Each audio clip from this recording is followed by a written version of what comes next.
Hi friends, आज मैं आपके साथ रामश्री काव्यधारा सगुण भक्ति काव्यधारा की शाखा है उसमें मैं इंपॉर्टेंट राइटर गोस्वामी तुलसीदास पर विस्तार से चर्चा आप लोगों के साथ करूंगी। मैं क्रम से सारा हिंदी में जो भी विद्यार्थी प्रतियोगी परीक्षाओं की तैयारी कर रहे हैं मैं उनको क्रम से विस्तार से और बिल्कुल डीपली पढ़ाने का प्रयास कर रही हूँ। मेरे नोट्स आप देखेंगे, इनसे बाहर आपका कुछ भी नहीं छूटेगा। आइए देखते हैं गोस्वामी तुलसीदास पर क्या क्या फैक्ट इंपॉर्टेंट है जो हमारी प्रतियोगी परीक्षाओं में हेल्प करेंगे।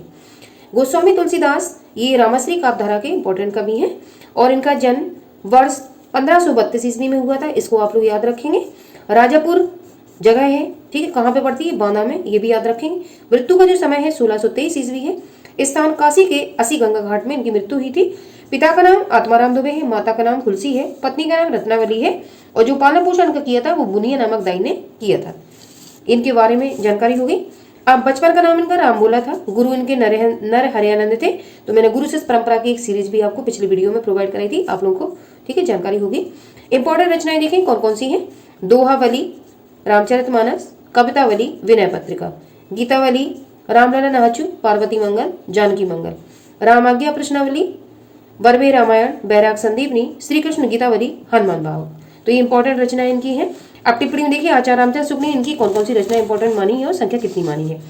आचार्य रामचंद्र शुक्ल ने हनुमान बाहुक को छोड़कर तुलसीदास जी की 12 रचनाएं प्रमाणिक मानी है।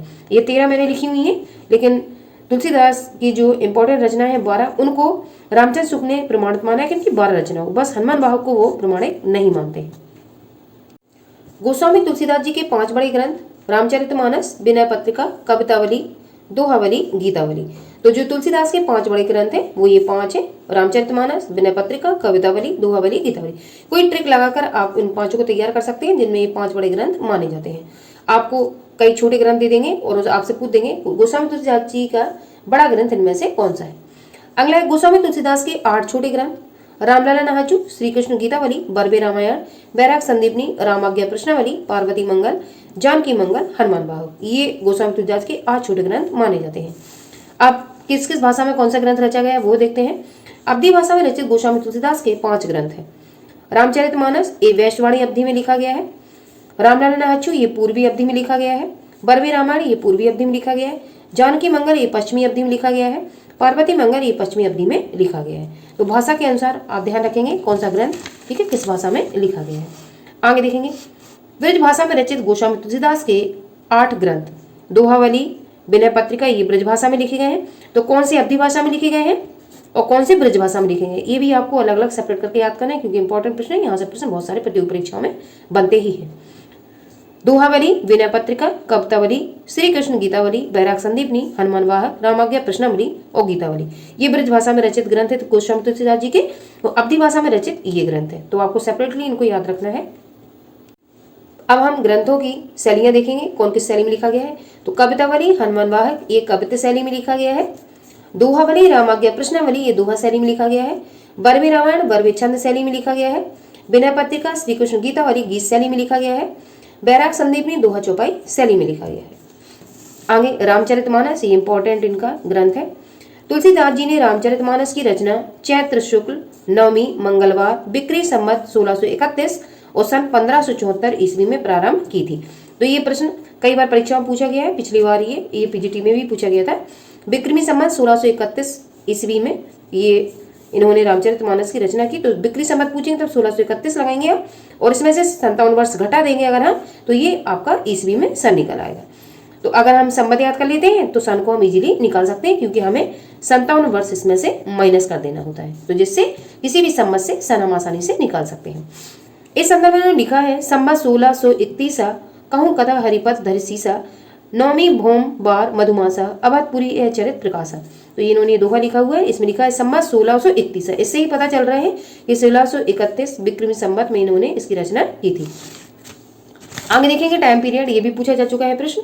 रामचरितमानस की रचना 2 बार 7 माह में हुई। तुलसीदास ने रामचरितमानस की कथा अपने गुरु नर हरियानंद से सुकर क्षेत्र में सुनी थी। ठीक है, तो ये भी आपको याद रखना है।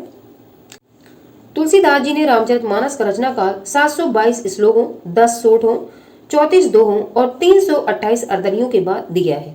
तो ये भी आपको पता होना चाहिए। तुलसीदास ने राम की वंदना दास भाव से की है। ठीक, दास, खुद को वो दास समझते थे और दास के रूप में ही वो वंदना करते थे प्रभु की।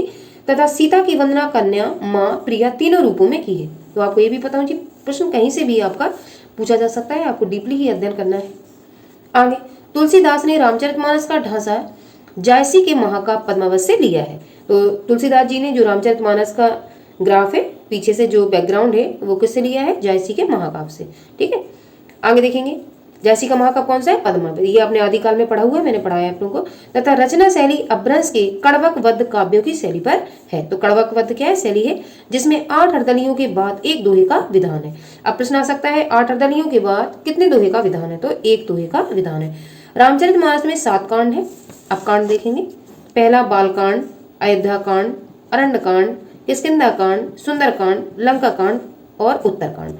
अब इनको छोटे से बड़े क्रम में जब लिखते हैं तो भी हमें याद रखना होता है कौन बड़ा है कौन छोटा है, तो क्रम से आप लोग इसको तैयार कर सकते हैं। अब इसके अगले का जो भी इसमें छोटा हुआ फैक्ट है उसको मैं अगले वीडियो में आगे डिस्कस करूंगी आपके साथ, क्योंकि ये बहुत बड़ा है और एक दिन में ये खत्म नहीं हो सकता है। जो भी तुलसीदास जी हैं, तुलसीदास जी ने बहुत सारा कुछ लिखा है, फेमस राइटर है, तो उनका डीपली जब हम अध्ययन करेंगे तो एक वीडियो में नहीं खत्म हो सकता है। इसके आगे का जो वीडियो होगा इस थ्योरी से रिलेटेड मैं अगले वीडियो में इसको लेकर आऊंगी।